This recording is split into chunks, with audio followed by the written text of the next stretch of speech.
SER Podcast.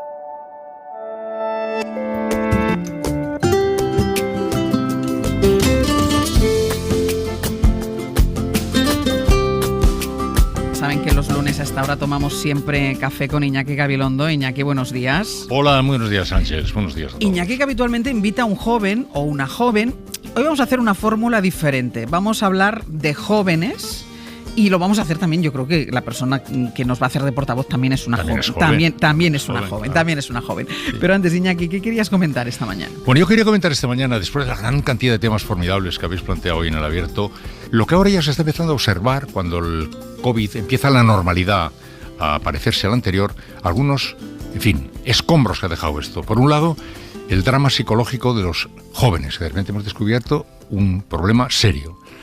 Otro asunto, el de las separaciones en gente de 60 años. No se había observado esto y de pronto la gente de 60 años está empezando a, protagonizar una serie de divorcios en unas cantidades no conocidas. De la gente de 60, 60 y alguno. Interesante a observar. Y luego lo que yo quisiera hoy señalar, el llamado síndrome de la cabaña. Vamos a ver, llaman en Estados Unidos síndrome de la cabaña cuando después de los duros inviernos que obligan a la hibernación se quiere salir y la gente le da como pereza salir, ¿no? Bueno, pues ahora que es el momento explosivo, todo el mundo quiere salir, viajar, moverse y tal, se ha notado que un porcentaje no pequeño de la población se siente algo retraída para salir. Sí. Desconfianza, pereza, inercia, el descubrimiento de una cierta comodidad, pereza de volver a tener que vestirse, tener que salir, la esgrima de tener que dialogar, hacer sociedad es cansado, y no solo en personas mayores, que desde luego, sino en personas no tan mayores, empiezan a expresar esto. Dicen que ya se notaba mucho, los presos, por ejemplo, han dado muchas veces casos así, después de muchos años en la cárcel, al salir les daba vértigo la intemperie, ¿no? Pero algo parecido a eso. Así que, en el paisaje general de voluntad mayoritaria, abrumadoramente mayoritaria, de salir, disfrutar, etcétera, etcétera, una manifiesta resistencia por parte de sectores minoritarios, pero no tan minoritarios, a volver a eso de tener que vestirse, tener que prepararse, tener que salir, a recuperar las viejas costumbres. Tener que entrar en ese fatigoso juego de la societería, de tener que hablar. Atención a este tipo de fenómeno. ¿Vendrá para quedarse? Piensan que seguramente no, que esto es un momento pasajero, pero vete a saber.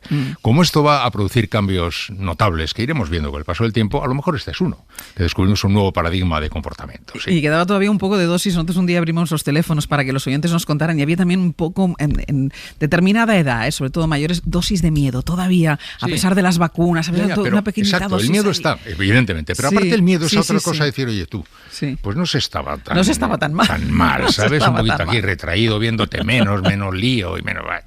Sí, curioso. Iñaki, desvelamos lo que vamos a hacer hoy, porque decía, no vamos a hablar ni con una joven, sino vamos a hablar de jóvenes. Sí, hoy lo que ocurre es que el diario El País comenzó ayer la difusión de una serie que anuncia que va a durar unas cuantas semanas, referido a los jóvenes, con las respuestas que dieron a una pregunta que el periódico lanzó. El periódico lanzó una pregunta que decía, ¿cómo es ser joven en el año 2021? Y recibieron un montón de respuestas. Entonces nosotros estamos todas las semanas tratando de observar un poco ese mundo, animarles, etcétera. Pues hemos pedido a Patricia González, que es la jefa de sección del diario El Domingo, que es la que está coordinando esta gestión, que nos diga qué está llegando, qué están sabiendo, qué están conociendo, para conocer mejor ese territorio que queremos cada día conocer mejor. Pues mira, le decimos hola antes de la pausa. Patricia, ¿qué tal? Muy buenos días. Hola, ¿qué tal, Ángel? Iñaki. Hola, Patricia. Hola. ¿Qué respuesta te sorprendió más a la pregunta que lanzasteis vosotros? Pues mira, me sorprendió más las que no llegaron. De todos los mensajes que recibimos, 330 y algo, apenas había 2 que eran insultos o pues lo típico de lo país o tonterías. Apenas 2. Todos los demás contaban una verdad y se notaba que estaban escritos desde un lugar de angustia o a lo mejor también de optimismo, pero desde un sitio real. Y eso me sorprendió. Esperaba muchas más tonterías y me abrumó un poco pensar que tanta gente pedía que les diésemos voz, ¿no? Literalmente había muchos que terminaban con la frase literal: gracias por darnos voz, nos sentimos olvidados, ¿no? La pregunta era muy importante como para responder de manera friki, ¿no? Hoy por hoy, Àngels Barceló.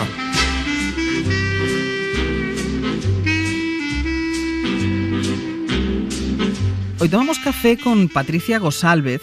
El País, lo contaba Iñaki ahora antes de la pausa, ha empezado una serie sobre las inquietudes de los jóvenes que de alguna manera enlaza con la filosofía de este tramo del programa, con el café que nos tomamos aquí todos los lunes. Han preguntado a 300 chicos y chicas por las preocupaciones que tienen, por aquello que les inquieta y que se resume en ese titular que llevaba ayer en primera página el entrecomillado de uno de esos jóvenes que decía: la vida me va con retraso, que me parece una definición maravillosa, Iñaki. Sí, es curioso porque leyendo lo que ayer se publicó, se detecta tristeza. Los jóvenes en general han tenido siempre un cierto vértigo al futuro y estaban pataleando un poco, ¿no? Pero con una especie digamos, una pequeña chulería generacional. Decimos, esto es un obstáculo, nosotros nos comemos el obstáculo que ustedes nos quieran poner por delante, ¿no? No es que estos chicos no vayan a poder con ese obstáculo, porque van a poder, pero una cierta sensación de tristeza, sí. De tristeza, enfado y tristeza. En la primera entrega, el capítulo de ayer, más bien, Patricia, estaban señalando la comparación de su vida con la que creían que tuvieron sus padres, ¿no? Perdemos con relación a nuestros padres. Salimos perdiendo respecto al futuro con lo que era el futuro para nuestros padres, ¿no, Patricia? Sí, efectivamente. La frase de Noelia, ¿no?, que era la chica que decía la vida me va con retraso, se repetía en diferentes maneras, no tan bonita, ¿no?, como la decía ella, en muchos. Pues había muchos que hablaban de eternos adolescentes, de niños trabajadores, ¿no?, que sentían que no podían tirar para adelante, y muchos se comparaban con sus padres, comparándose ese adulto, el adulto funcional en el que se reflejaban. En el fondo lo que quería decir es casa, familia, trabajo estable, o sea, una estabilidad. De lo que más me sorprendió de los mensajes es que nosotros esperábamos temas como el retraso de la maternidad, la precariedad, el paro juvenil, y hubo dos temas que nos sorprendieron mucho. Uno era la cantidad de chicos y chicas que querían opositar o emigrar, pero no lo hacían desde la ilusión, lo hacían desde es lo único que me queda, ¿no? Hilando con lo que les estabais diciendo, yo me pongo en mis 20 años y para mí emigrar era una aventura, o sea, lo veía como una cosa de, ¡buah, me voy a ir a vivir fuera!, tal. Y en ellos oía cierta desesperanza, cierta tristeza. Sí, decir, me voy porque no me queda otro remedio, ¿no? Eso es lo que notaba, porque en efecto yo creo que los jóvenes siempre tienen mucho vértigo. O sea, la sensación de que la juventud es una época dorada. No, la juventud es una época muy dorada para según qué, pero al mismo tiempo es enfrentarse a un horizonte que da miedo en general, ¿no? Da bastante miedo. Pero la falta de ilusión que se percibía, no digo que no la tengan, digo que la sensación primera no es la ilusión. La sensación primera no es la ilusión. Había un testimonio que a mí me pareció muy, muy duro que contaba una chica. Ser joven es irte a vivir con tu novio y aunque le quieres, no saber cuánta parte de ti se va a vivir con él para compartir gastos, ¿no? Para compartir el alquiler, claro. Una decisión como irte a vivir con tu primer novio, ¿no? Y que ya parta de ahí, parta de ese miedo de es que si no voy a llegar a fin de mes, ¿no? Sí, anunciáis en la siguiente entrega unas respuestas más conectadas con el paro y con la precariedad. Esto de la precariedad es un descubrimiento que lo hemos incorporado con absoluta naturalidad. Después de la crisis del 2008, parecía que era un tiempo de transición, un trampolín, en fin, aquellos salarios precarios para pasar después. Ya no, la precariedad ha venido para quedarse. Ha salido una nueva clase social, se llama el precariado. Entonces esta idea de o no tenemos trabajo o el que tendremos es una porquería. Esta es la impresión primera que transmiten. ¿Irá por ahí ese segundo capítulo, Patricia? Irá por ahí. También trataremos el paro, que es una cosa dramática, ¿no? Cerca del 30%, creo que el pico son las mujeres menores de 25, que están en el 41%, o sea, una barbaridad. Pero sí es que todos los que hablaban teniendo trabajo se consideran afortunados, ¿no? La consciencia del privilegio de tener un trabajo malucho, muchos de ellos sin llegar a los 1.000 euros, y aún así decir, y yo estoy bien, claro. Y yo estoy bien, y entonces y para habernos matado, ¿no? Y yo estoy bien, lo decían pues asumiendo que iba a ser para siempre. La única cosa una cosa que me gustó, que me pareció sano, es que muchos decían, la teoría del esfuerzo de me voy a matar a trabajar para conseguir progresar se ha desvirtuado porque ya no hay una olla de oro al final del arco iris, ¿no? Esa promesa del capitalismo la han visto rota, ese pacto de yo me mato a trabajar pero finalmente conseguiré un trabajo digno, un sueldo, podré comprar una casa para criar a mi familia. Eso se ha roto y entonces muchos de ellos hablan de eso, de no merece la pena matarse a trabajar, o sea, hagamos lo suficiente para tirar y porque es que no va a mejorar. Había esto, el testimonio, ¿no? Asumir el precariado. Había el testimonio de un chaval que decía que su abuelo, ni siquiera su padre, que su abuelo, que no había tenido estudios, que no había tenido formación, pero había trabajando, se había comprado su casa, había levantado a la familia y decía: yo, que tengo 3 másters, hablo 5 idiomas, no tendré nunca lo que tiene mi abuelo. No, y terminará buscando lo que sea, porque una de las particularidades del precariado es que la ilusión de partida por hacer una cosa, yo quiero ser químico y me mueve ser químico, etcétera, ha ido siendo progresivamente sustituida por veremos qué cosas tendré que hacer, sean cuales sean, y terminaremos siendo unos supervivientes acumulando cosas que a lo mejor no tienen que ver con la vocación. Yo por eso me preocupaba a dónde habrán ido o irán esas enormes ilusiones vocacionales que pueden quedar frustradas. Sí. Nosotros muchos de los chicos y chicas que ven... Todos los que hablaban desde el éxito eran, me ha moldado a lo que hay. Pues había un chico que creo que trabajaba en una zona de altos hornos o industrial y decía, pues yo me he hecho fresador de primera o lo que fuese, porque este es el trabajo que hay, ¿no? Y lo que le pasa a mi generación es que quieren ser demasiado, pues cosas demasiado irreales, ¿no? Ahí yo también pondría un punto sobre vivimos mejor o peor que nuestros padres. Muchos admitían que en algunas cosas vivían claramente mejor. Muchos habían viajado al extranjero antes, muchos tenían aparatos propios, ¿no? Antes. O sea, ellos también son conscientes de que de hecho en el podcast a una chica le preguntábamos, ¿cambiarías tu vida? Y decía, a ver, pues unas cosas sí y otras no, ¿no? Yeah. Todo esto de la estabilidad, la que está tal. Pero claro, yo he hecho cosas con 20 años que mi madre no habría soñado. No te digo nada, tu abuela. Es que por eso, claro, nos acostumbramos a lo que tenemos como si fuera normal y no valoramos que lo tenemos cuando antes no se tenía. A ver, el gran problema son las expectativas, claro, o sea, de esto hablaban mucho. Nos criaron para una cosa que luego no ocurrió, ¿no? Nos hemos visto aquí durante las distintas semanas que hablamos de esto a gente movida por una ilusión vocacional que estaban dispuestos a llevar hasta el límite. Sí, y esto nos entusiasma y lo animamos, pero sabemos que muchos no están pudiendo hacer, ¿no? Sí. Y esta idea a mí me perturba soberanamente, porque me parece que el futuro va a estar muy así. O sea, un chico joven va a tener seguramente 15 oficios distintos en su vida, a lo mejor en 10 ciudades diferentes en su vida, un juego de allá donde se pueda, tratando de sobrevivir de esa manera.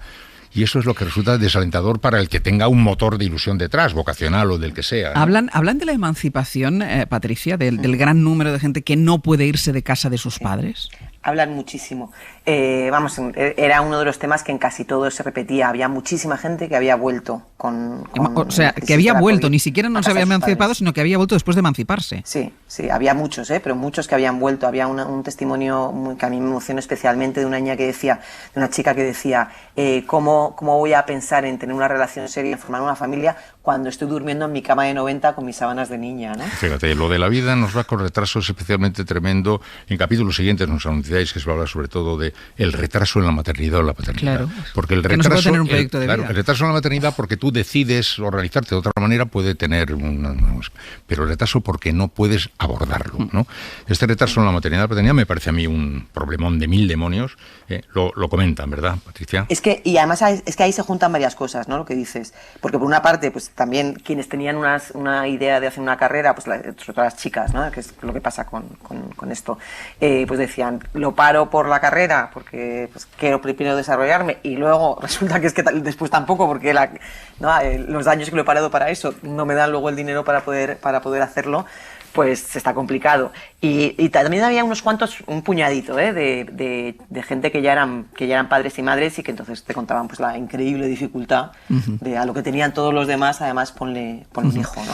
¿Cuántos capítulos van a ser? 6 en principio. 6 entregas. Sí. Bueno, yo creo que no el último que creo que es uno de los más importantes y algo que cuando te lees el Excel de 330 y tantos que tengo yo aquí delante, es lo que te hunde un poco, es la salud mental, ¿no? Yeah. Son una generación muy consciente de la salud mental, que hablan de ello con muy poco tabú. O sea, de esos mensajes hay un mogollón de ellos que te cuentan, estoy deprimido, tomo Tranquimacid, tomo esto, tomo lo otro. O sea, hay nombres de varios medicamentos en ese Excel y lo dicen abiertamente, ¿no? Y había una, mira, que recuerdo ahora que decía yo pensaba que el quemarse era una cosa que te pasaba con 50, pero aquí estoy con 22, no me acuerdo, con baja por ansiedad, ¿no? Pues muchísimas gracias, ¿no? Pues sí, desde luego nuestra misión como adultos y adultérrimos, algunos, ya es comprender lo que les pasa, pero animarles a tratar de superarlo. Sobre todo. Y darles también la esperanza, es decir, se harán con su futuro, con seguridad, con seguridad. Tienen que estar convencidos de ella, aunque ahora mismo no pueda parecerlo. Bueno, el diario El País de lo ofrece ya estas importantes entregas en los domingos, 4 o 5 próximos domingos. Pues muchas gracias, Patricia. Patricia González, la jefa de sección del periódico El Domingo, que es la que está coordinando esta sección ¿Cómo es ser joven en el año 2021? Pues buenos días. Muchísimas gracias, Patricia. Muchísimas gracias a vosotros por tenerme. Hasta luego, un beso. Un abrazo, y el libro que recomienda Iñaki todos los lunes. Yo el libro que recomiendo hoy es un libro especial. Yo creo que alguien de los que nos esté oyendo hoy va a descubrir y enamorarse de esta persona. Algunos otros a lo mejor no lo van a terminar de pillar. Yo sé esto, pero lo recomiendo. La loca de la puerta de al lado, Alda Merini. Alda Merini era una mujer, murió hace 10 años, italiana, milanesa, que vivía en la zona esa de los canales de Milán, etcétera, que se pasó media vida en los psiquiatras y en los manicomios, medio cuerda, medio menos cuerda. Es un territorio fronterizo entre la razón y la demencia, un territorio que, según algunos, es el lugar en el que más se acerca a la lucidez más fina, ¿no? Bueno, es una autobiografía de esta mujer. Una autobiografía es imposible de definir cómo es, pero es de una calidad, de una belleza tan especial, tan luminoso, desordenado, poético. Ella es poeta.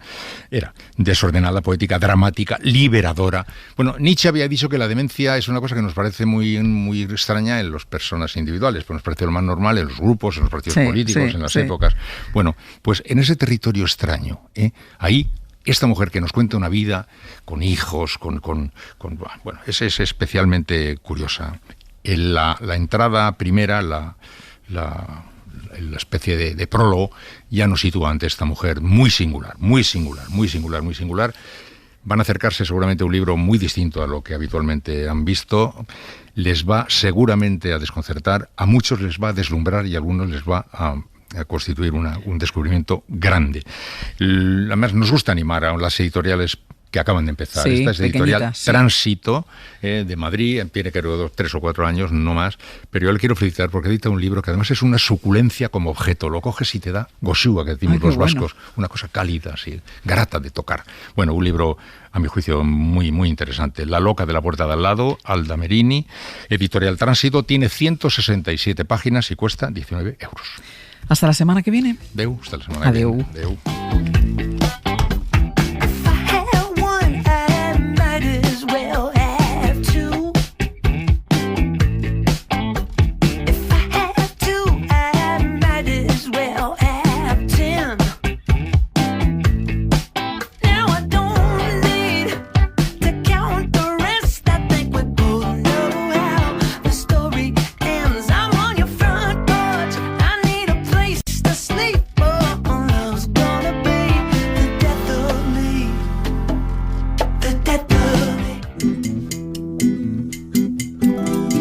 Hoy por hoy. Se o mundo andar para trás, vou escrever num cartaz a palavra rebeldia.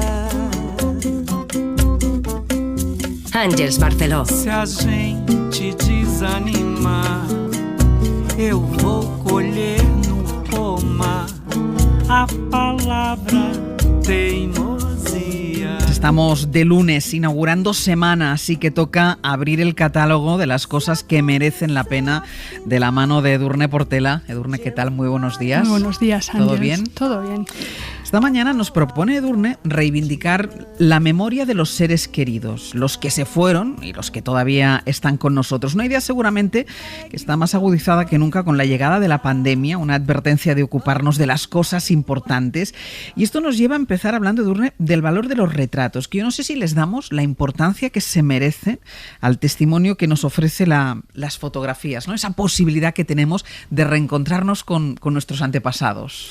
Sí, y es que es muy curioso, ¿no? Porque ahora vivimos en una época en la que tenemos fotografías constantemente en nuestros móviles y demás, ¿no?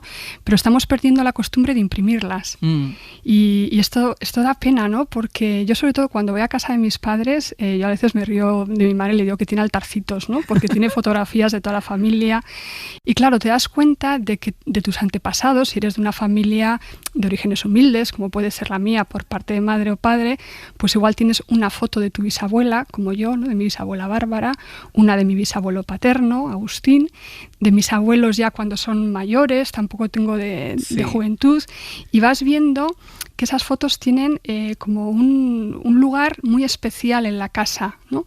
Mientras igual las que estamos haciendo nosotros ahora mismo no van a tener ese lugar porque ni siquiera nos molestamos en imprimirlas y en detenernos en ellas, ¿no? Esa observación de cuando solo tienes una foto de una persona querida. Y es que además no solo te dice cómo era, ¿no? Sino que también te habla de una época. Claro. Tú ves esa fotografía y al margen de que puedas sacar los parecidos, pues mira, me parezco a mi bisabuela Bárbara o no, era la fotografía de una época. Sí, eso lo pensaba mirando precisamente la foto de mi bisabuela, ¿no?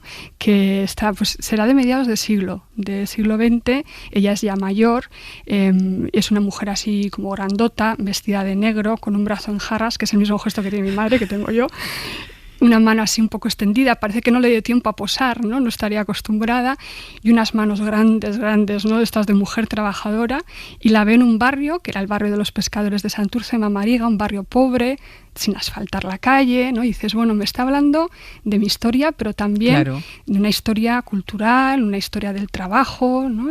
Puedes sacar muchísimo con la contemplación de una fotografía. Quiero recordar que en el primer programa de esta sección, allá por el mes de septiembre, cuando empezábamos temporada, tú nos ofreciste un encuentro con tu madre, macerando bonito, embotando con un diálogo que precisamente partía de una fotografía de tu abuelo. Aquí era muy jovial, mi padre era terriblemente jovial, alegre. Y aquí fue de acampada con todos los jóvenes y con todo el medio. ¡Qué bueno! ¿No habías visto esa foto? Esta foto no. Disfrutó y todos con él porque era el primero que se levantaba, el primero que hacía el fuego para la... ¡Qué gracia, con la chapela! Eso siempre. Siempre, ¿verdad? No se la quitaba nunca. Aquí ya tiene unos años, ¿no? Claro, poco antes de morirse. Poco antes de morirse. Mira, hace unos días en este programa con el Comando N hablábamos de las fotografías de difuntos y comentábamos que en el siglo XIX muchas familias humildes apenas tenían un recuerdo de sus seres queridos, que no tenían posibilidad, tú lo decías, de hacerse fotografías, ¿no? ¿Crees que sobre todo se ha salvado el relato de los recuerdos, de la identidad, de quiénes eran? Yo creo que sí, ¿no? Porque como esta conversación con mi madre, ¿no? Yo creo que con estas conversaciones con nuestros padres, con nuestros abuelos cuando estaban vivos, en los que nos va contando, ¿no? El relato de esa fotografía, pero todo lo que está alrededor también, ¿no? Y es una forma de fijar esa memoria, no solo con la imagen, sino con la interpretación, pero también la memoria de esa imagen, ¿no? Y a mí eso me parece fundamental. Pues a mí me gusta, ahora estoy deseando volver y pasar un ratito ordenando fotos, ¿no? Además que hay una bolsa en mi casa que está un poco desordenada, ir viendo con mi madre y mi padre esas fotos y también que me vuelvan a contar, porque también en el recuento a veces salen cosas nuevas, ¿no? Inesperadas. Fotografías o cintas ahora de vídeo. Yo tengo toda mi infancia y mi adolescencia en películas de Super 8, que mi padre además fue cambiando de formato para que no las perdiéramos, y ahora las tenemos ahí y de vez en cuando hay alguien en la familia que dice, vamos a ponerlas. ¿A quién nos presentas hoy?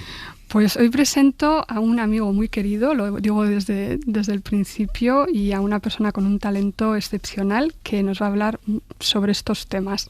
Es Aitor Merino. Y seguro que mucha gente le recuerda de muy jovencito en ese personaje Pedro, en Historias del Crone, en la película de Moncho Armendáriz, un personaje delicioso, muy tierno, que yo creo que nos rompió el corazón a muchas. Y bueno, después en cine español, en Días de Fútbol, también tuvo un papel muy bonito en series de televisión, en obras de teatro. Pero es que Aitor es además una de las personas más curiosas y motivadas para aprender que conozco, y es también guionista y director.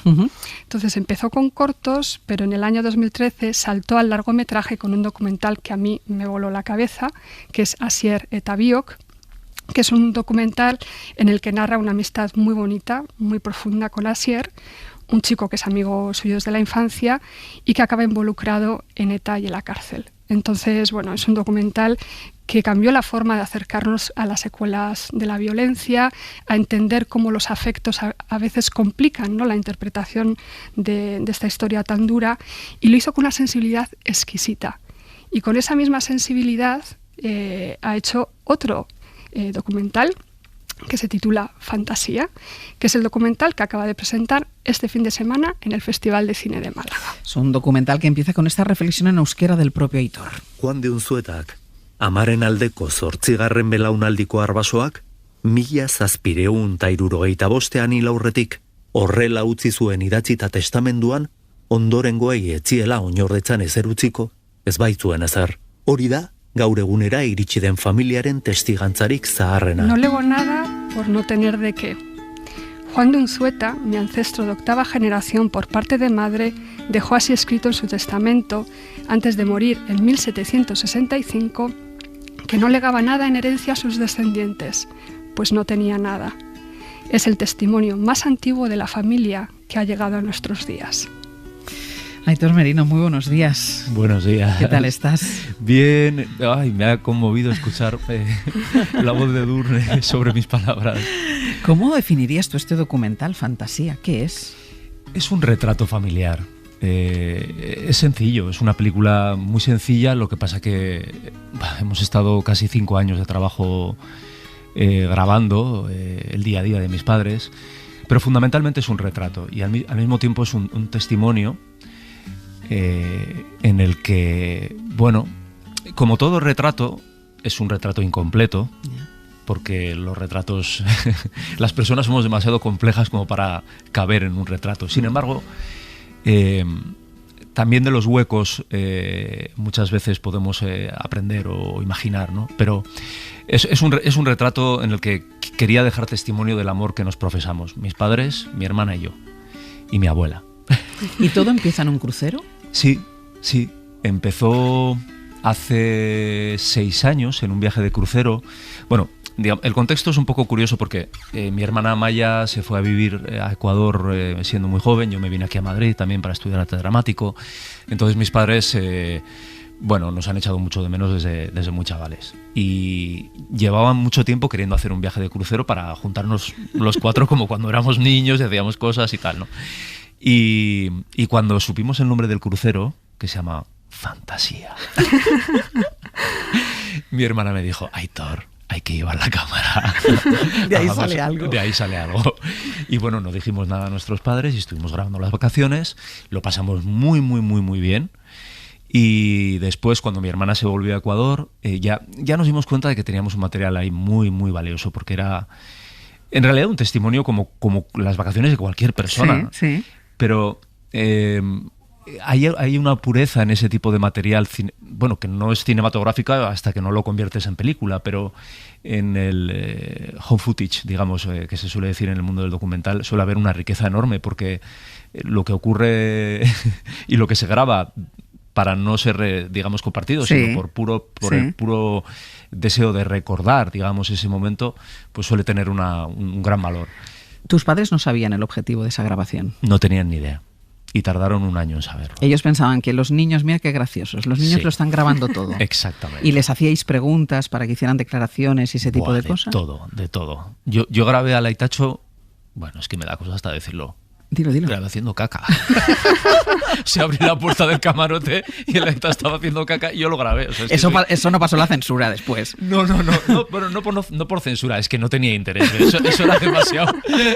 Pero bueno, ahí está el material. Algún día le puedo chantajear. Tardaron 1 año en saberlo. Sí, luego, claro, una vez que teníamos ese material, mi hermana se volvió a Ecuador, yo me volví a Madrid y las siguientes Navidades pensé que en realidad lo que yo quería retratar era la realidad, o sea, por contraposición a la fantasía, lo que yo necesitaba también capturar, porque si no, como siempre, ¿no? Los opuestos que se complementan y dan valor el uno al otro. El lugar idílico tiene valor porque la realidad es otra muy distinta, ¿no? Y la realidad es el día a día de 2 personas que se hacen mayores, de una abuela también que en ese momento tenía 94 años. Y bueno, quise grabar un poco de ese día a día y de su relación tan peculiar. Y en ese proceso también me fui dando cuenta de la importancia que tenían lo que estabais hablando antes, los retratos. Yeah. Y me di cuenta del deseo enorme, y al mismo tiempo que yo grababa a mis padres, grababa a mis padres haciendo ese mismo esfuerzo que yo estaba haciendo de dejar un testimonio. Sí, en ese sentido, claro, la presencia de la memoria como tema, o O sea, desde estas palabras que he leído yo al principio, al deseo de grabar para conservar la memoria, podemos decir, está en el plano de la narrativa del documental, pero también está un poco como reflexión externa, ¿no? Entonces, todos esos momentos, por ejemplo, en el que tu aita está digitalizando fotos, tu ama que tiene unos momentos preciosos dibujando a partir de retratos. La casa de tus padres llena un poco como las mías, ¿no? De fotografías, como supongo retratos que casi familiares. todas las casas, ¿no? Entonces la memoria es fundamental ahí, ¿no? O sea, toda la reflexión que haces sobre la memoria. Claro, es que antes lo decías, ¿no? Tú misma lo has dicho, no sé si damos el valor suficiente a los retratos. Totalmente. Yo creo que reflexionamos poco sobre ello. Quizá no haga falta reflexionar en exceso, pero la importancia que damos a los retratos es enorme, porque de hecho nos pasamos el día retratando momentos y la tecnología nos ha dotado y ha hecho un gran esfuerzo tecnológico porque hay una gran demanda de querer capturar, querer grabar, querer fotografiar. Es verdad que ahora estamos tenemos una saturación, ¿no? de fotografías, pero no deja de ser un intento enternecedor, en cierta forma, porque además está destinado finalmente al fracaso. Totalmente. Porque seremos olvidados, pero nos pasamos el día grabando y sacando fotos porque se nos escapa el tiempo entre las manos. Mira, en todo momento del documental hay tu padre explica, a él le gusta tocar la guitarra y cuenta a cámara, por ejemplo, cómo haber tenido un ictus le hace muy difícil seguir haciendo el que es uno de sus mayores placeres de la vida.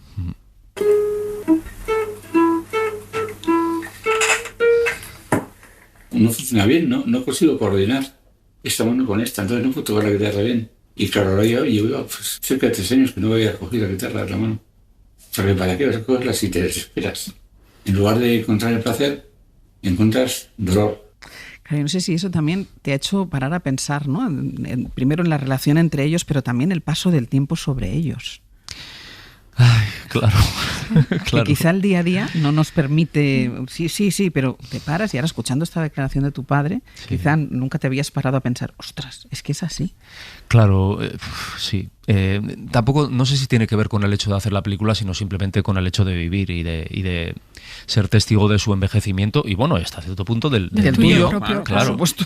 Claro, y del suyo como anuncio del que vendrá. Sí.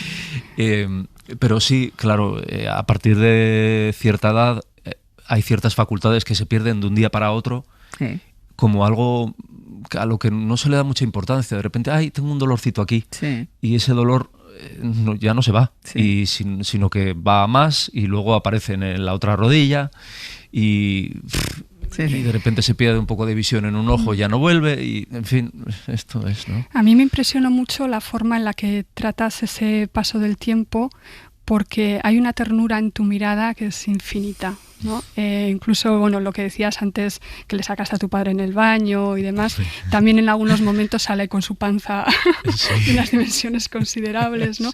Poniéndose la dentadura postiza, este momento, ¿no? Que es tan íntimo entre vosotros dos, que él habla de la imposibilidad de tocar bien la guitarra. Y es que la ternura se puede palpar en el documental. Y yo no sé, claro, hasta qué punto eso entra ahí, bueno, seguro mientras estás grabando, pero también en toda la producción del montaje. Es decir, ¿qué momentos, por ejemplo, el de tu padre en el baño, decides no ponerlo porque ¿qué límites te pones? Pero es verdad, en los dos aspectos, en el aspecto de indagar y en el momento de hacer el producto, ¿no? ¿Qué límites te pones? Bueno, un poco... Pero no solo por lo escatológico, incluso por lo emocional. Yo no sé, claro. no sé si quisiera que esto se haga público, no lo sé. Este es lo más complicado, creo, a la hora de, por un lado, de grabar en un principio, porque es verdad que hay veces que, hombre, con mis padres tengo mucha confianza, pero ha habido momentos en los que Héctor, o sea, sí, tengo muchísimas, no sí, quizá no es habitual, pero ha habido momentos en los que quizás me he pasado de la raya, pero es que como documentalista tienes que ser un poco un depredador de imágenes y normalmente además... Sí, lo que pasa es que uno puede ser un depredador cuando son otros, es decir, hacer esto en otra familia que no es la tuya, ¿no? Pero ser depredador con tu propia familia... Pues es que hay que ser un poco capullo y a veces lo soy. Bueno, también es verdad que luego siempre tienes queda la posibilidad de no ponerlo, claro. Pero lo que no hayas grabado ya no tendrás la posibilidad de no ponerlo. Y suele coincidir además que aquello que tiene más interés es aquello que no se quiere mostrar normalmente. Entonces, pasaba lo mismo en Asier eta Biok. Claro. Hay momentos, claro, como documentalista hay cosas que no puedes dejar escapar, porque para hacer un retrato complaciente en el que todo es pues bueno, pues quizás ahórratelo, ¿no?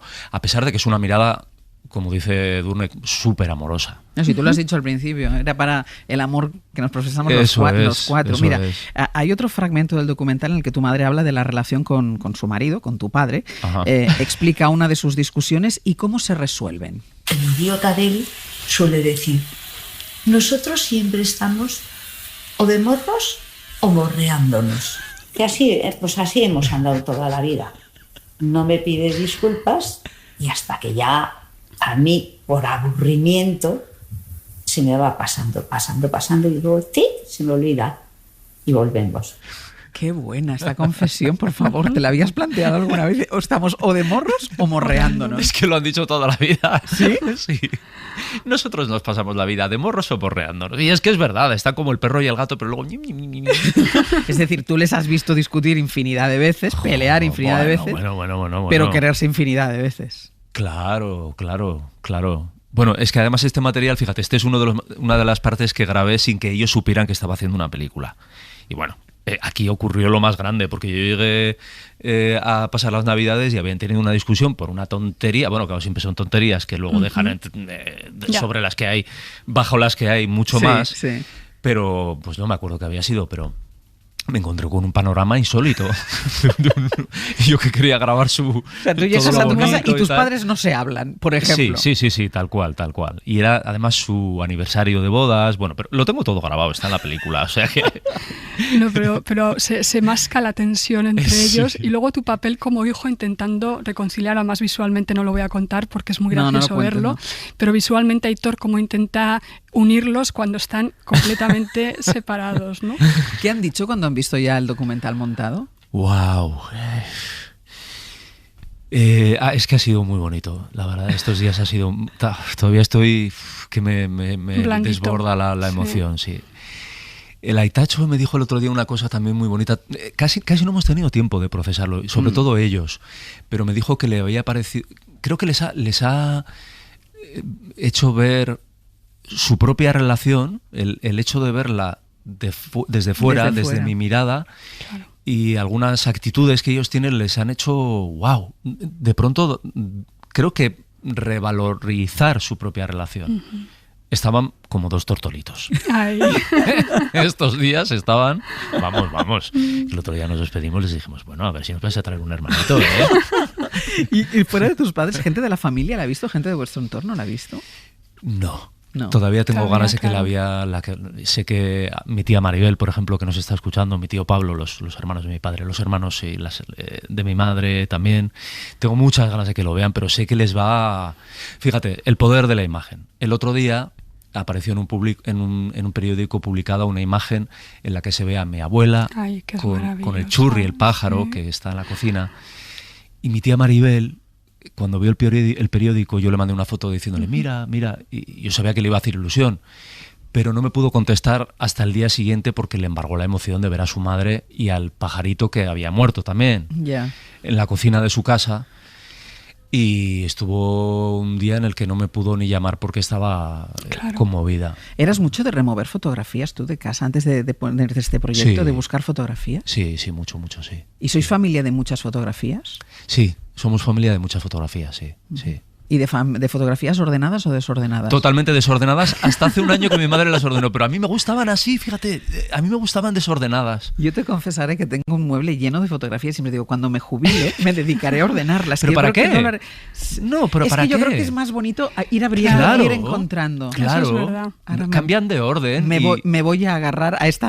Cuando la gente me diga, pero ¿y tienes las fotos desordenadas? Me voy a agarrar a esto. Mejor desordenadas. Pues yo igual este verano no ordeno las que quería ordenar, porque igual creo que te produce más sorpresa, ¿no? Cuando abres un cajón y sacas un sobre de esos que llevábamos a revelar y no sabes qué es lo que hay. No te acuerdas. A ver si está todo en los álbumes ahí bien puestos. Claro. Tenéis un punto importante ahí. Sí. ¿Qué música utilizamos para cerrar esto? Sí, es una canción que, bueno, yo particularmente no soy fan de ella, pero aparece en el documental, es I've Been Thinking About You, de London Beat, y aparece una escena preciosa en la que Conchi, que es la ama de Aitor, está pintando un retrato de su tío, y es al principio, ¿no? de ese retrato, y está como muy contenta, está bailando, está tarareando, y a mí la verdad es que me recordaba más a mi ama también, que cuando hace sus cosas tararea y da saltitos bailando.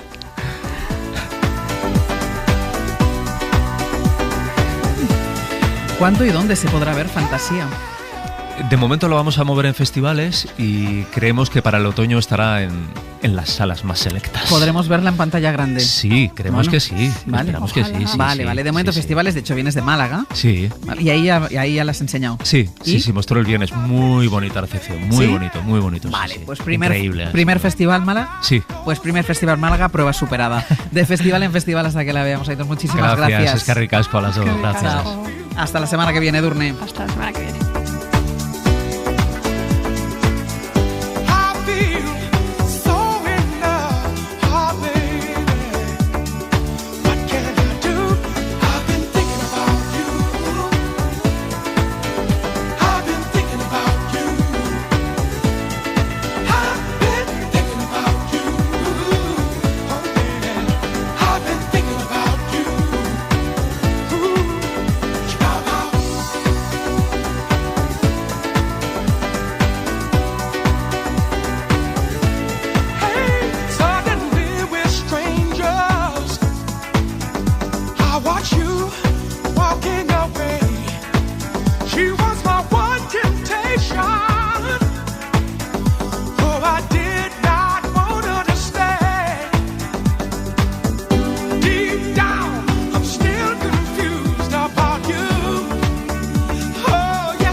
Para la historia, a pesar de que la sintonía sea otra. Cada día descubrimos algo nuevo sobre nuestro pasado. Mira, hoy con Ava Gardner. Por eso contamos con un hombre cuya misión es revisar cada documento, cada fecha, cada episodio y personaje para sacar todo el jugo posible a la historia. Él es Javier Traité y cada lunes a esta hora comparte su sabiduría con nosotros. Javier Traité, muy buenos días. Hola, muy buenas, Ángels. ¿Con qué arrancaremos la semana? Venga.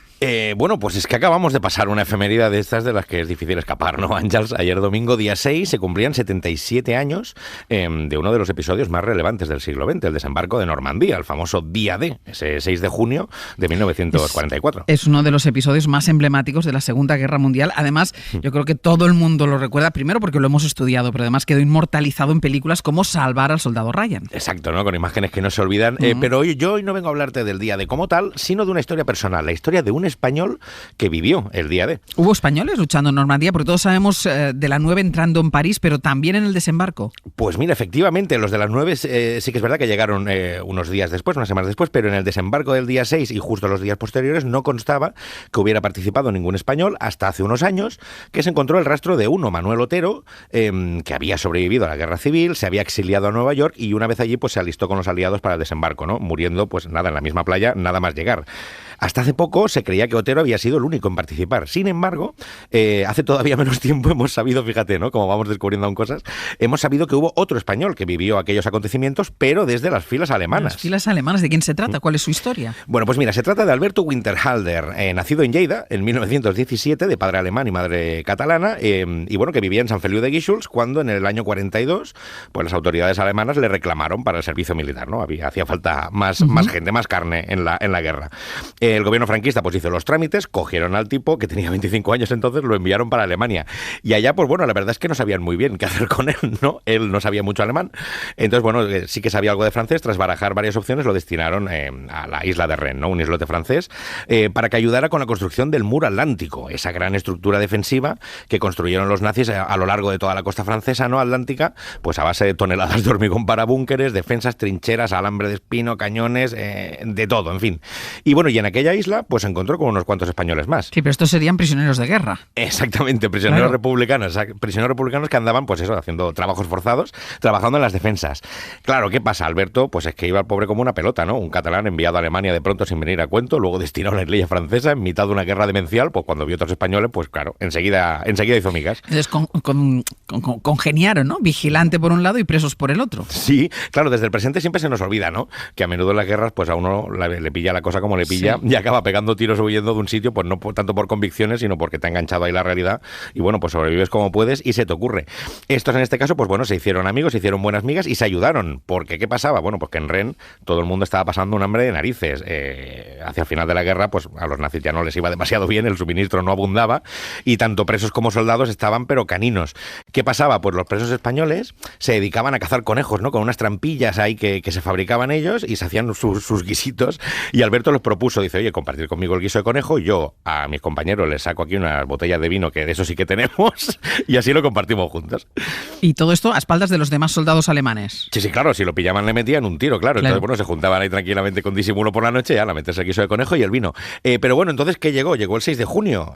Pronto llegaron noticias a la isla, pues eso, de que los aliados estaban unos cuantos kilómetros más al norte, desembarcando en Normandía, que se había abierto brecha y que hacían falta refuerzos.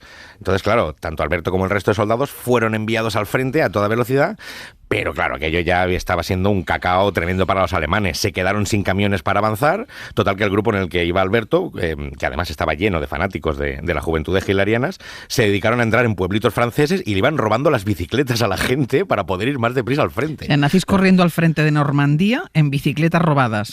Y esto no lo había oído nunca. Mucho hablar de desembarco, pero este episodio lo desconocía. Exacto, es como Verano Azul, pero en mal, ¿no? Sí. Es muy jodido. Bueno, en fin, muy surrealista. El caso es que Alberto no estaba ok con esto que estaban haciendo, de robar las bicicletas. Y entonces, ¿qué pasaba? Como a él lo usaban como traductor, porque francés sí que se apañaba, pues él lo que hacía era pues lo que podía para boicotear a sus compañeros nazis, ¿no? Diciendo pues que tal o cual, que no tenían bicicletas y protegiendo, digamos, un poquito a la gente de los pueblos. Claro, al mismo tiempo, ¿qué pasaba? Iban preguntando, ¿no? Si habían visto americanos, qué estaba pasando, hasta que una señora en uno de los pueblos les dijo, hombre, pero si han pasado los americanos y se han ido hace ya unas horas. Claro, se dieron cuenta de que estaban detrás de las líneas enemigas ya. ¿Qué pasó entonces? El resto de nazis del resto de alemanes de la compañía se largaron, robando las últimas bicis que pudieron, y Alberto se quedó sin bicicleta y sin nada, ahí tirado en mitad del pueblo, sin saber qué hacer, hasta que unas horitas después unos soldados americanos le detuvieron. Claro, ¿qué pasó? Cuando los franceses del pueblo lo vieron que los americanos estaban ahí capturando tal, se dieron cuenta de que los aliados sí parecían estar ganando y se montó pues una fiesta de narices, un jolgorio tremendo en el pueblo, pero también una turba que querían linchar a Alberto, que era el único alemán disponible. Pobre. ¿Y qué pasó entonces? Bueno, pues mira, que las buenas acciones a veces tienen recompensa, Ángels, otras veces por desgracia no, pero a veces sí. Pues estaban ya tirándole de todo y a punto de pegarle una paliza cuando algunos franceses empezaron a gritar, a decir no, que es un buen hombre, buen hombre, dejadlo en paz. Salió el capellán, salieron algunas de las mujeres del pueblo, gente que le había ayudado con el tema de las bicicletas, diciendo que era un buen hombre, que no le hicieran daño. Entonces, bueno, los americanos se lo pudieron llevar de allí sin que sufriera ya más daño. Pasó unos años en campos de concentración en Estados Unidos y en Reino Unido y finalmente le liberaron. Él volvió a San Feliu y allá vivió hasta su muerte en 2011, fíjate tú. Escribió sus memorias, todo esto, sus memorias de la guerra, lo escribió en un escrito que se llama Al far de las balenas, el far de las ballenas, que no está publicada, es una obra inédita, pero sabemos de ella, ¿por qué? Porque Alberto Winterhalter se entrevistó con los periodistas Pere Cardona y Manuel Villatoro, junto con él y con su hijo, y bueno, digamos, les dieron permiso para explicarlo, ¿no? En un libro súper interesante, en el que viene esta historia y muchas otras, personales así alucinantes, que se llama Lo que nunca te han contado del día D, un libro que está editado por Principal de los Libros, y que básicamente es esto, son historias personales de todas las vivencias de esta gente, que claro, vemos las grandes operaciones, claro, pero siempre está, claro, ha quedado sepultada con la gran operación, pero que hay muchas historias por debajo. Claro. Pues vamos a apuntar el nombre, Lo que nunca te han contado del día D. Muchísimas gracias, Traité. Nos vemos la semana que viene. Hasta luego.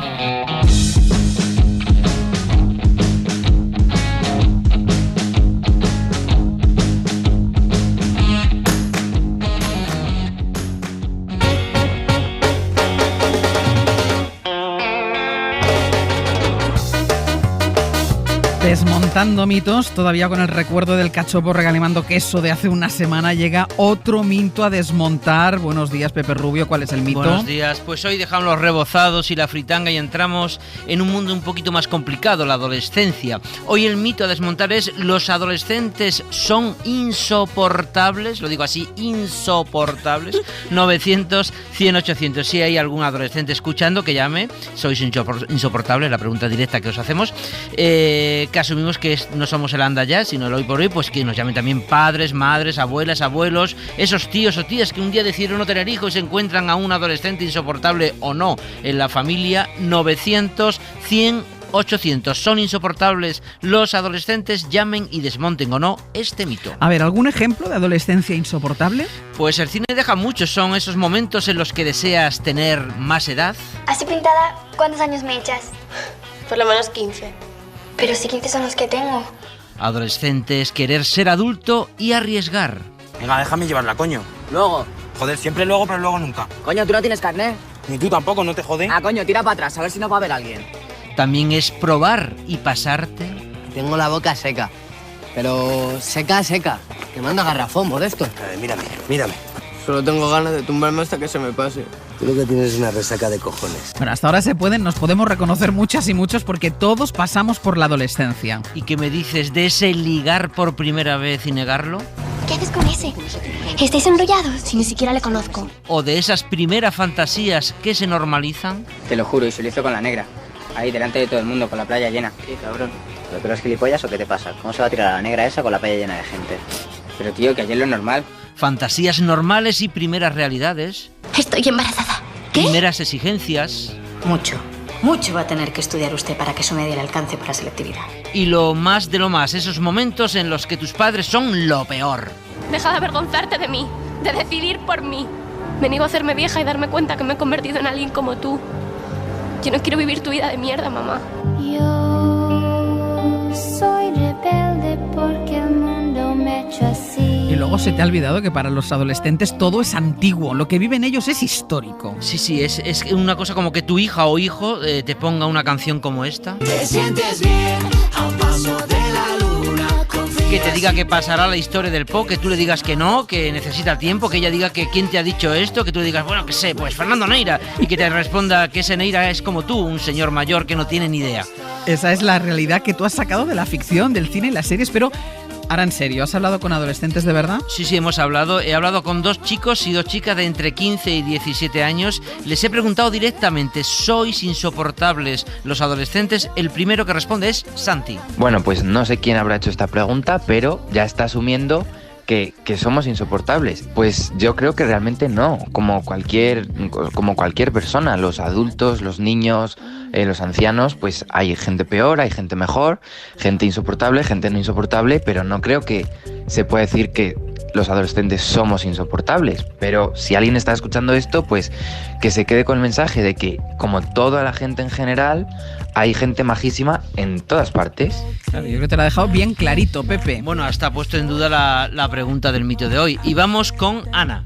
Creo que sí, que los adolescentes somos insoportables, pero no tan insoportables como se nos pinta. Quiero decir que realmente la edad da igual, porque los seres humanos somos insoportables y nos caracterizamos por ser insoportables. Lo que pasa que sí que es verdad que la adolescencia es un momento de cambio constante, es la época del caos, yo la clasifico así. Y es que estás constantemente sumergida en altibajos, que si ahora me encuentro bien, ahora me encuentro mal, que si ahora lloro, que si ahora río, que si ahora soy lo peor del mundo, que si ahora soy la mejor del mundo. Tú me dejaste de querer cuando te necesitaba. Pues igual es verdad que somos todos insoportables. Un poquito, unos más que otros, siempre se dice, ¿no? Pero cada uno tenemos nuestros momentos. Bruno es otro de los adolescentes con los que hemos hablado y señala a los padres directamente. Yo creo que los adolescentes no somos insoportables. Lo que ocurre es que los padres no están muy acostumbrados a ver grandes cambios en sus hijos, y la adolescencia es uno de los mayores cambios. Pasamos de ser unos niños inocentes y buenos y nos interesamos en otros aspectos de la vida y probamos nuevas cosas. Además, la adolescencia es una etapa muy dura porque se nos obliga a elegir cosas muy importantes para nuestro futuro a una edad muy temprana.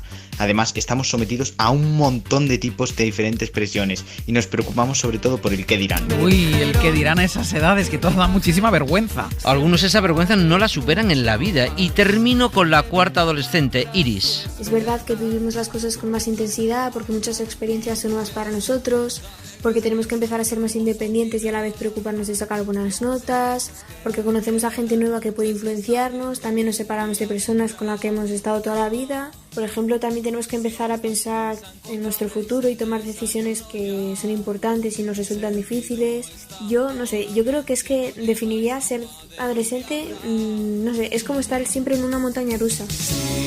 Montaña rusa que cuadra perfectamente con adolescencia. ¿Son insoportables los adolescentes? ¿Es el mito a desmontar hoy o no? 900, 100, 800, todos hemos sido adolescentes, hemos sido padres de adolescentes o hemos convivido con adolescentes. ¿Son insoportables? ¿Tienen derecho a serlo por el momento de cambios a los que están sometidos? 900, 100, 800. Vamos con el capítulo de expertos, ¿te parece? Sí. ¿A quién tenemos hoy? Tenemos a la pedagoga Lola Álvarez, que acaba de publicar con Planeta ¿Pero qué te pasa? 10 claves para entender en positivo la adolescencia. Lola Álvarez, muy buenos días. Buenos días. A ver, Lola, ¿a los adolescentes hay que mirarles a la cara y preguntarles qué te pasa? ¿Intentar entenderles? Bueno, yo creo que eso es una pregunta que está en la mente de los padres. Porque realmente, como han dicho, por cierto, las 4 respuestas de los adolescentes han sido brillantes. Eran muy buenas. Sí. Muy buenas. Sí. Y con mucha comprensión realmente de lo que les pasa. Y lo que les pasa es esto, la pregunta ¿qué te pasa? Es el cambio tan grande que estaban intentando describir ellos. Entonces yo creo que para los padres, por mucho que sepan a nivel racional que va a haber un cambio a partir de los 13 años, digamos, todavía les coge un poco de sorpresa y todavía les crea un pequeño shock. De todas formas, es curioso que a los padres nos coja por sorpresa o nos dé un shock cuando los padres también hemos sido adolescentes, hemos pasado por ahí. Estoy de acuerdo, pero a muchos se les olvida. A muchos se les olvida y cuando se acuerdan de ellos se recuerdan como una época que bueno, ojalá no salga a mí mi hijo, porque yo era un tremendo, ¿sabes? A veces se acuerdan de batallitas, más que de la incertidumbre en la que estaban, del momento de cambio, de la inseguridad que también caracteriza este periodo, porque es un periodo de cambio continuo. Como ha dicho una de las adolescentes, es una montaña rusa. Hay un cambio cerebral muy marcado, un cambio hormonal, un cambio físico, un cambio de aspecto físico. O sea, que no solo tú te ves diferente, los demás también te ven diferente. Claro, entonces, claro, es una época muy, muy cambiante. Y a la pregunta de qué te pasa, de todas formas, habitualmente nos encontramos con que a ellos les cuesta o no quieren, o si lo explican no lo acaban de explicar bien, les cuesta explicar qué es lo que les pasa. Es que muchas veces no lo saben. Muchas veces yo cuando hablo con un adolescente y le digo, y estamos hablando sobre una cuestión, alguna situación en la que se han metido o alguna discusión con sus padres, y les pregunto, ¿y qué te hizo decir eso? Dicen, no sé, en ese momento fue lo que pensé. Pero, una vez más, es una época muy cambiante, pero eso no quiere decir que no tengan capacidad de reflexión. Porque muchos de ellos tienen capacidad de reflexión en retrospectiva, que es un poco cuando, por ejemplo, tienen conductas riesgosas, a veces se dan cuenta de que, aquello casi me caigo, o casi me estrello, o casi me pasa esto o lo otro, como que en la adolescencia romper los límites, rozar los límites, es un poco parte de la autoexploración, de hasta dónde son capaces de llegar. ¿Y cuál debería ser, Lola, el papel de los padres? Porque hay los padres atosigadores, los padres pasotas, los que quieren ser amigos, pero que es imposible ser amigo de tu hijo adolescente. ¿Cómo deben vivir esta etapa los padres? Bueno, con serenidad, entendiendo que es una época transitoria, con serenidad, con firmeza. O sea, que no les dé miedo plantear ciertas cosas si realmente les preocupa o tienen que tener una conversación al respecto. Y yo creo que el sentido del humor también ayuda mucho, porque a veces hay situaciones que son tan kafkianas que son cómicas. Entonces, no olvidar que a veces el adolescente está haciendo cosas disparatadas que mientras no conlleven un riesgo, ¿qué más da? Es un poco el tener que elegir las batallas, ¿no? Hay cosas que realmente tienes que hablar con ellos porque son serias o las consecuencias son potencialmente serias, y hay otras cosas que el peinado, la ropa o cosas que pueden hacer, ¿qué más da al fin y al cabo, no? Entonces, como el origen del mito de hoy, la pregunta era muy clara, ¿son insoportables los jóvenes? A ti te pregunto, ¿son insoportables? ¿Es mito o es realidad? Es mito, Es me mito. temo. Yo creo que son impetuosos. Entonces, el ímpetu que necesitan para salir adelante en la vida, porque tienen que saber hasta dónde pueden llegar, es bueno que tengan ese ímpetu, que se pongan a prueba. Y es bueno que superen a sus padres, que superen las expectativas de sus padres, porque están experimentando para saber quiénes son. Entonces, ese ímpetu es lo que les hace insoportables a sus padres, no insoportables generalmente al resto del mundo. Es una época de cambio y de como una especie de torbellino que luego se consolida. O sea, es una época transitoria. Hay que recordar que es una época transitoria. Entonces, luego las cosas se van cayendo en su sitio. Pues Lola, muchísimas gracias por habernos atendido. A vosotros. Hasta luego. Gracias. Adiós. 900, 100, 800. Los adolescentes son insoportables. Este es el mito que vamos o no a desmontar. De momento la experta lo ha desmontado. Dice que no. Que y no. Yo también voy por ahí, ¿eh? Yo también, pero no, bueno, no vamos a condicionar no a vamos los condicionar oyentes.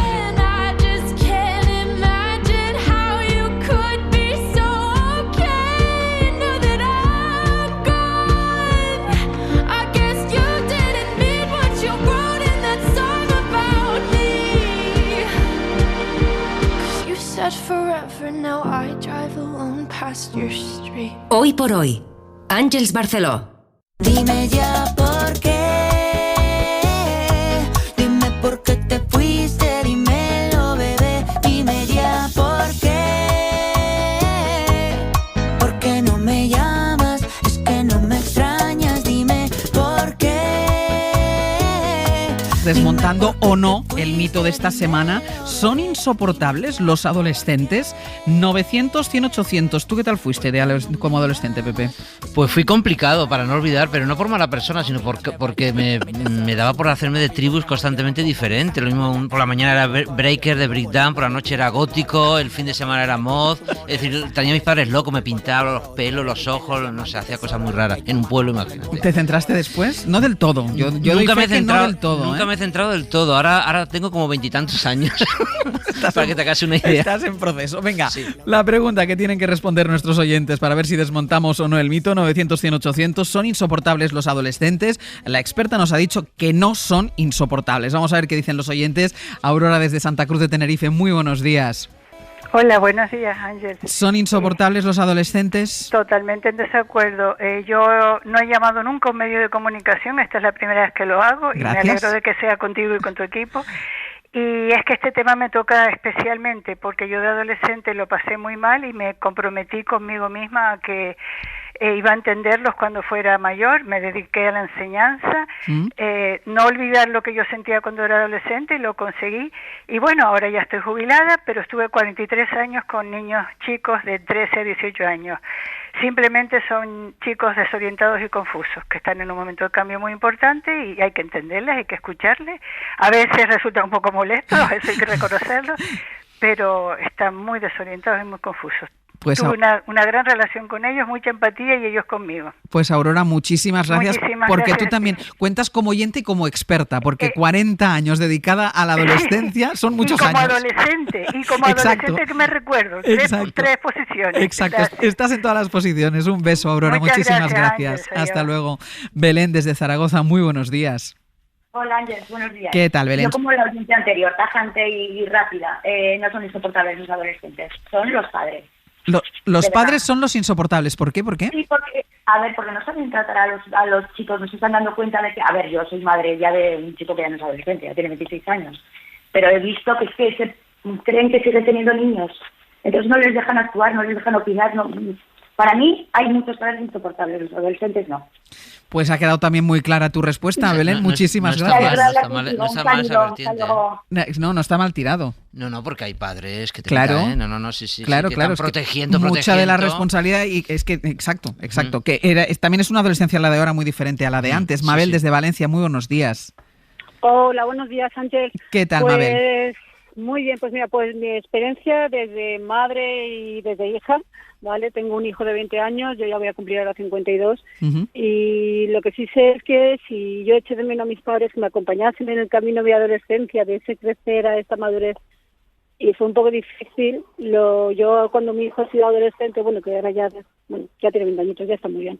Sí. Pues lo que he hecho ha sido sencillamente acompañarle en el camino, ¿no? A entenderle, a dejarle su espacio y a entenderlo como persona, no sé. Yo creo que los insoportables somos los padres cuando ya no tenemos esa paciencia y no nos paramos a mirar e intentar entender, ¿no? Una falta de empatía, creo yo, con nuestros propios hijos. Pues Mabel, esa es mi experiencia personal. muchísimas gracias. Muy bien, muchas gracias a vosotros por estar ahí. Hasta luego. Van todos los oyentes en la misma dirección, ¿eh? Sí, porque además es curioso porque yo creo que en épocas pasadas nos querían hacer mayores muy pronto, Sí. y ahora los que somos padres, yo creo que como consecuencia de aquello queremos proteger a los hijos Sí. hasta que tengan no 30 años. No se les da responsabilidades. Sí. Alejandra desde Zaragoza, muy buenos días. Buenos días. ¿Qué tal, Alejandra? ¿Son insoportables los adolescentes? No, No. son maravillosos. Mira, te cuento mi experiencia. Yo tengo 48 años y me puse a estudiar con 40. He pasado el bachillerato, la selectividad y un grado superior con adolescentes. Estos 2 últimos años que ha sido grado superior, he estado con una chica de 18 años, mano a mano, las 2 años, que nos llamaban la extraña pareja. Tienen la capacidad de perdón, tienen la capacidad de escuchar. Son maravillosos. Con ellos me he divertido, he hablado, me han hecho de grupo una más, no me he sentido nunca rechazada. Bueno, para mí son geniales, geniales, la mejor época. Déjame que salude a Marta Valls, que la quiero. Pues ahí queda, que es un adolescente. 18. Alejandra, 18. muchísimas gracias. Gracias. Hasta luego. Bueno, pues otra, ¿qué tal? También no son insoportables los adolescentes. Alguien incluso que ha hecho los estudios con adolescentes siendo ya adulto. O sea sí. María del Mar desde Sevilla, muy buenos días. Hola, buenos días, Ángel. ¿Son insoportables los adolescentes? No lo son. Yo tengo 2 adolescentes, me acuerdo muy bien de cómo fue mi adolescencia y me acuerdo de haberlo pasado mal por todo lo que están diciendo todos los oyentes y los expertos.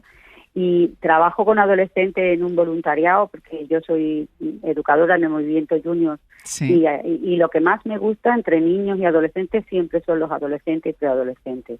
Me parecen apasionantes porque es muy rica su vida, su mentalidad, lo que piensan, pero el problema es que no nos paramos a escucharlos.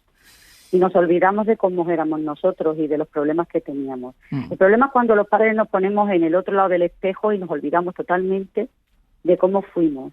Yo creo que ese es el problema. Y todos, por la adolescencia hemos pasado todos, María del Mar. Todos. Y evidentemente cada época tiene una realidad diferente, ¿no? Pero al final somos todos iguales, todos. Y la adolescencia y lo que yo sentía entonces, estoy segura de que es lo mismo que siente mi hija o mis hijas hoy. Lo que pasa es que con distintas cosas. Entonces no había internet, pero todos hemos pasado rechazo, nos hemos sentido raros, que no nos gustaba como éramos, que nos teníamos que enfrentar a cosas. Al fin y al cabo han pasado de ser unos niños protegidos que no tenían que preocuparse de nada a tener que ocuparse de cosas muy gordas. Pues María del Mar, muchísimas gracias también por tu opinión. Gracias a ti. Un beso, hasta luego. Y Maite desde Castelldefels. Maite, ¿qué tal? Muy buenos días. Hola, buenos días. ¿Qué tal? ¿Son insoportables? No, sigo opinando como todas las oyentes que han dicho, que realmente nos tendríamos que poner en su lugar. Yo pienso que no nos ponemos en su lugar. ¿Tú has tenido? Igual como padres. ¿Tú has tenido? Claro, tengo 2 hijos, uno de 30 y otro de 34, y ahora en este momento estoy viviendo una adolescencia de una sobrina, 15 años, Berta, y yo me pongo mucho en su lugar, cosa que los padres de vez en cuando se tendrían que poner. O sea que es la opinión generalizada por lo que estoy oyendo. Pues veo que vais coincidiendo todas, que además todas habéis sido oyentes, ¿no? Mujeres, todas habéis ido coincidiendo en lo mismo. ¿Ves? Sí, yo pienso eso, que nos tendríamos que poner en su lugar y escucharlos, y alguien ha dicho algo de con humor. Sí. Tomar muchas cosas con humor. Que hoy en día, por las circunstancias que todo el mundo tenemos alrededor, no las ponemos. Y eso también está influyendo mucho hoy en día, ¿eh? Pues Maite, muchísimas gracias. Muchas gracias y gracias por escucharme. La única vez que había hablado fue con el señor Iñaki Gabilondo. Pues gracias mira. a él, dejé de fumar. O sea que muchísimas gracias por dejarme hablar. Muchísimas gracias a ti, Maite, Gracias. por contarnos Adiós. la experiencia. Bueno, está claro, primero, todas han sido mujeres, es curioso, Sí. No ha llamado ningún adolescente, ya hemos dicho, esto no se le anda ya, pero bueno. Pero hemos tenido el les testimonio, esperamos. de los adolescentes y ha sido apabullante. Sí, apabullante. Mito Es desmontado. Desmontadísimo, como de los que más hemos desmontado. Y además que la gente tiene claro, y además deberíamos tener claro que son 4 años en los que decidimos todo. Claro, y además tienes que tomar decisiones muy importantes sobre lo que quieres estudiar, qué quieres hacer. Y los padres, bueno, además había coincidencia también entre algunas de las oyentes. No, los que son insoportables en muchas ocasiones son los padres. Pepe Rubio, hasta luego. Hasta luego.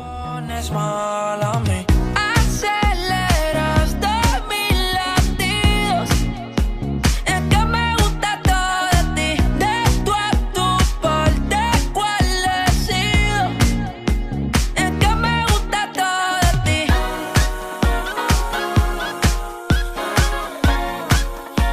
Es que me gusta todo de ti.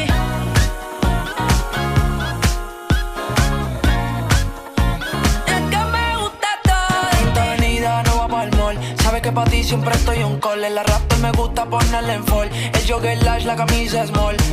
Como la dieta keto, por ti me controlo y me quedo quieto. Aunque quiero comerte todo eso completo. De ese culo me volví un teco, Micro, dosis, rola, oxi. Pensando solo veo glossy. Ya yo le di toda la posi. Shampoo de coco, ya me subale. Me vuelve loco desde el casco hasta los pedales. Digo quiero despertar, hacerlo después de... Hoy por Hoy Magazine. Ser Podcast.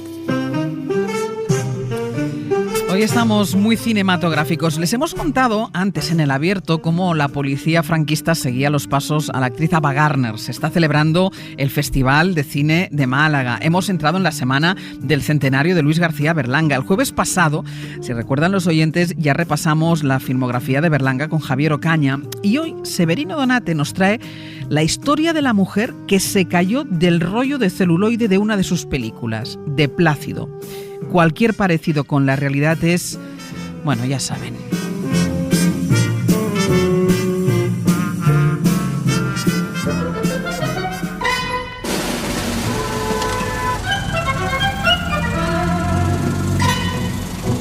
Pues señora, esto es Madrid, no una ciudad española cualquiera, una ciudad española y libre.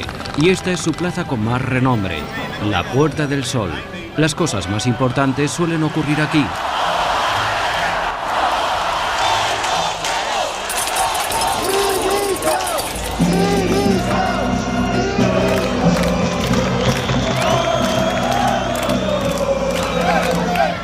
La plaza, como puede ver, tiene estatua ecuestre, parada de metro, tren de cercanías, zapatería, bancos, obras pintorescas, tienda de ordenadores, un oso para hacerse fotos y una fuente de la que no se puede beber, pero a cambio hay un reloj que da bien la hora. Este es el edificio de la Real Casa de Correos, sede del Gobierno de la Comunidad de Madrid, con un balcón, desafortunadamente en desuso, teniendo en cuenta el empaque que daría a los muy elocuentes discursos de su presidenta. Mire, esa que pasa por ahí es doña Felisa Ruiz, es natural de Manresa, y su andar tiene la particularidad de ir derramando un tenue rastro de pasodoble. Pero sigámosla, así va familiarizándose con sus habitantes y costumbres. Eso hacen 5 y 15, los 20. Felisa viene a la plaza a comprar su gallo de ración, siempre tuvo aspiraciones burguesas. En el bolso que lleva agarrado entre brazo y costado guarda el teléfono, un pañuelo de tela perfumado, las pastillas para la tensión, el monedero y un estuche de colorete. Ya se habrá dado cuenta que doña Felisa es una mujer en blanco y negro y que necesita empolvarse los pómulos con frecuencia para no llamar la atención. ¿Que por qué es una mujer en blanco y negro? Le cuento. Una pareja de la Guardia Civil la encontró deambulando por una carretera de la comarca de Alcázar de San Juan en el invierno del año 1962. Desorientada y en mal estado, la llevaron a unos corrales de ganado donde sabían que estaba el veterinario. El hombre, alarmado por lo que vio en aquella mujer, mandó avisar a las autoridades y doña Felisa fue trasladada de urgencia a Madrid por orden del delegado general. En el hospital provincial le hicieron todo tipo de pruebas, pero solo encontraron luces y sombras, elementos que por otra parte nunca faltan en nuestras vidas. Pero es que en el cuerpo de doña Felisa no hallaron más. Quiero decir que no tenía huesos, ni carne, ni sangre, ni páncreas, ni estómago, ni corazón. Inmediatamente se pensó en Satanás. Pero la aparecida demostró que podía rezar el rosario sin echar espuma por la boca, y no fue necesaria la abjuración del obispo. Entonces se recurrió a espías americanos disfrazados de comunistas y descubrieron que doña Felisa era un personaje de figuración de una película de cine. Plácido. Según la reconstrucción de los hechos, el traslado de la copia de la película Plácido desde el Teatro Cine Crisfel de Alcázar de San Juan hasta el Cine Teatro Principal de Tomelloso se hizo en motocarro. La carretera era muy bacheada y con el vaivén, doña Felisa se desprendió del rollo y fue rodando hasta la cuneta sin que se dieran cuenta. El celuloide, ya lo saben, es un material muy inestable. Famoso es el caso de Solo ante el peligro. En aquella ocasión, el conductor del coche de línea juntó los rollos de una película americana y otra española en la misma saca. Cuando ya en la sala, Gary Cooper debía aparecer por la puerta batiente del Salón Ramírez para pegarle un puñetazo a un insolente, apareció Pepe Isbert.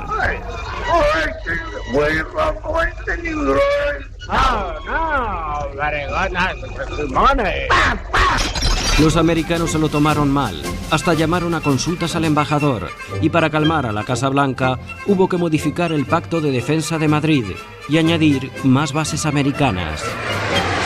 La Comisión Norteamericana, encabezada por los jefes de las secciones militar y económica, General... Pero volvamos a la historia de doña Felisa. La copia defectuosa de la película Plácido se localizó en un teatro-cine de Tarazona de la Mancha, provincia de Albacete, y hoy se conserva aquí, en los archivos de la Filmoteca Española. Vamos a proyectar en primer lugar la copia original, la que está en buen estado. Corresponde al final de la subasta a la que asisten familias pudientes para escoger un pobre al que invitar a cenar esa Nochebuena. Se ruega a los presentes recojan sus pobres respectivos para compartir con ellos su cena de Navidad. Presten atención a la mujer que pasará, con marido y con hombre pobre, por detrás de la actriz Amelia de la Torre y José Orjas, el notario en la película. ¿A usted que le ha tocado, anciano del asilo ¿Esa o pobre no? de la calle? Porque los de Ahora. la calle los tenemos abajo. Volvamos atrás. ¿A usted que le ha tocado, anciano del asilo o pobre de la calle? Porque los de la calle los tenemos abajo. Quieto ahí. ¿La ven? Ahora proyectaremos la copia defectuosa. ¿A usted que le ha tocado, anciano del asilo o pobre de la calle? Porque los de la calle los tenemos abajo. La mujer al fondo, con pobre y marido, ha desaparecido. Solo se ve una sombra. Si comparamos los fotogramas originales que se ¿A conservan usted que le ha tocado, anciano del asilo o pobre de la calle? con la imagen actual de doña Felisa, 60 años después, no hay duda, es la misma mujer.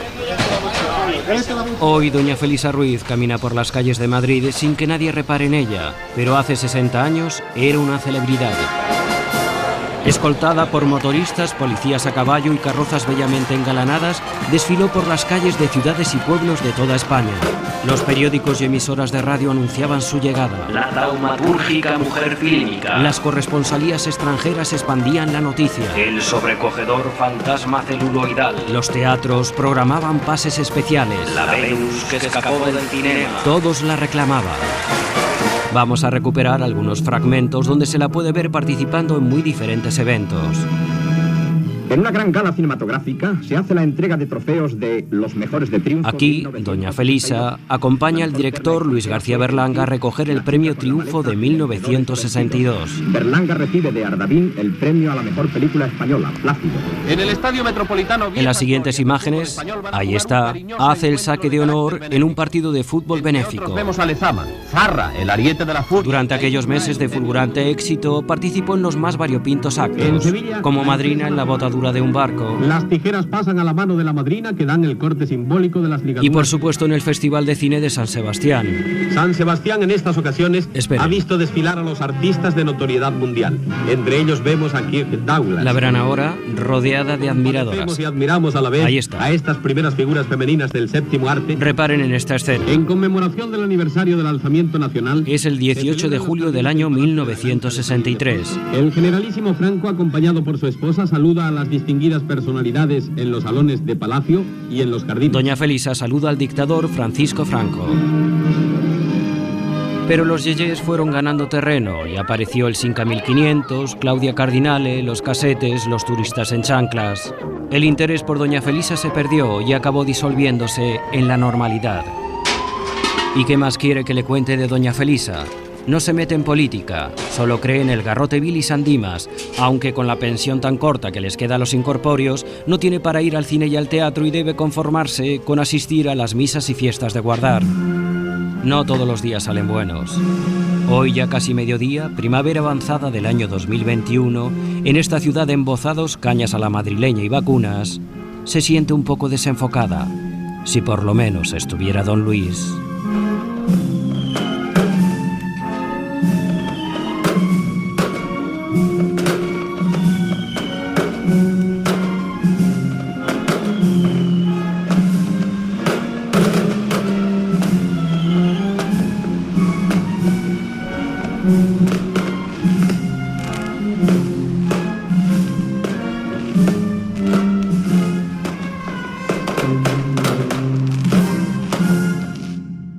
Ser podcast. Este secreto que tienes conmigo nadie lo sabrá.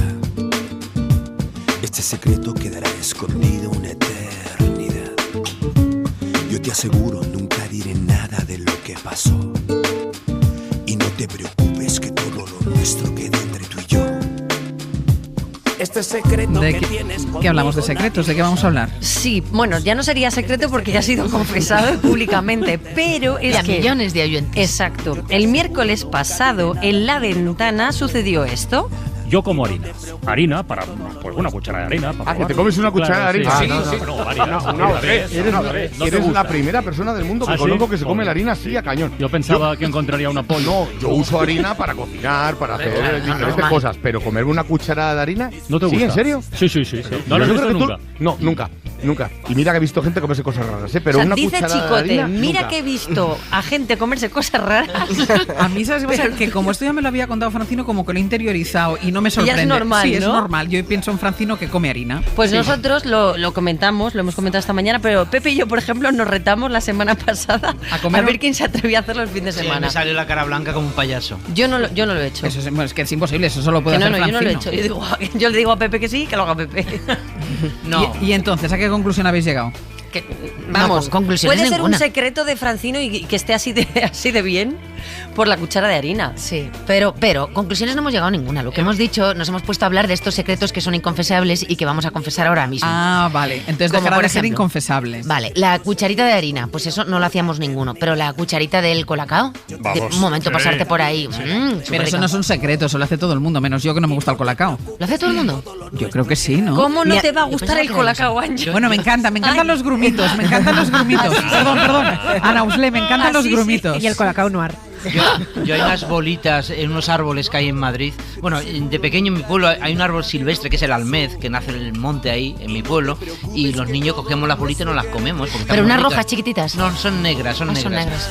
Y de un tiempo a esta parte en Madrid ha dado por poner en las calles almez.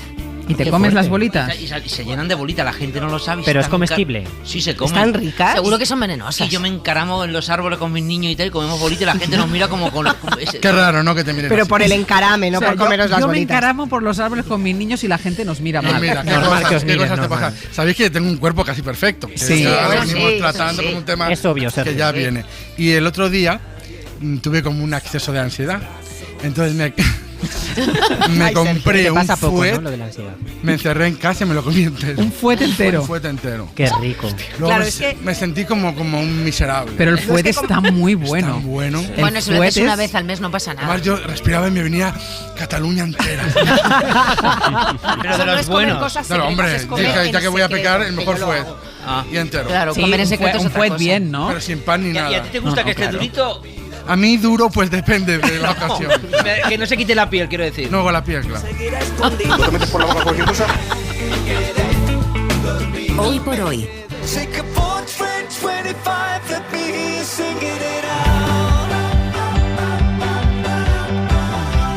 Ahora sí que ya nos vamos y nos vamos, Sara, con el último compás. Sí, porque esta mañana Edurne Portela nos ha presentado Fantasía, que es un nuevo documental de Aitor Merino, y con él hemos estado reflexionando sobre la importancia de la memoria, de dejar rastro de lo que somos para poder verlo más tarde. Y escuchad qué chula la idea que nos ha dejado sobre los retratos. La importancia que damos a los retratos es enorme, porque de hecho nos pasamos el día retratando momentos y la tecnología nos ha dotado y ha hecho un gran esfuerzo tecnológico, porque hay una gran demanda de querer capturar, querer grabar, querer fotografiar. Es verdad que ahora estamos tenemos una saturación, ¿no?, de fotografías, pero no deja de ser un intento enternecedor, en cierta forma, porque además está destinado finalmente al fracaso. Totalmente. Seremos olvidados, pero nos pasamos el día grabando y sacando fotos, porque se nos escapa el tiempo entre las manos. Se nos escapa el tiempo entre las manos, que es lo que nos ha dicho Aitor, que es lo mismo que dicen también en este tema Take That, que se llama Portrait, retrato, y es como, hazte una foto a los 25, pídele al futuro que vaya más despacito, que espere que aún el tiempo todavía está de nuestro lado. Qué bonito. Maravilloso, Aitor. Venga, Brian, ¿a quién pasamos el testigo? Bueno, pues vamos a pasar el testigo a unos compañeros de Aragón, al Hoy por Hoy Calatayud, y concretamente a la compañera Esperanza Sánchez, que está pues a nada de empezar el Hoy por Hoy Calatayud. Pues Esperanza, dale, Esperanza. Pues a por ello. todo tuyo. Dale Hoy a por Hoy tope. Calatayud. Nosotros volveremos mañana a partir de las 6. Les esperamos. Pongan el despertador.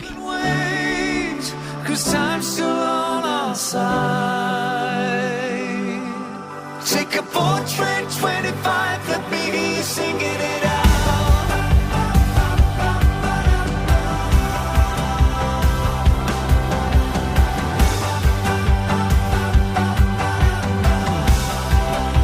Let me hear you singing it out. Yeah, you're singing it out. Oh, singing it out. You're free to come alive. Hoy por Hoy. Àngels Barceló.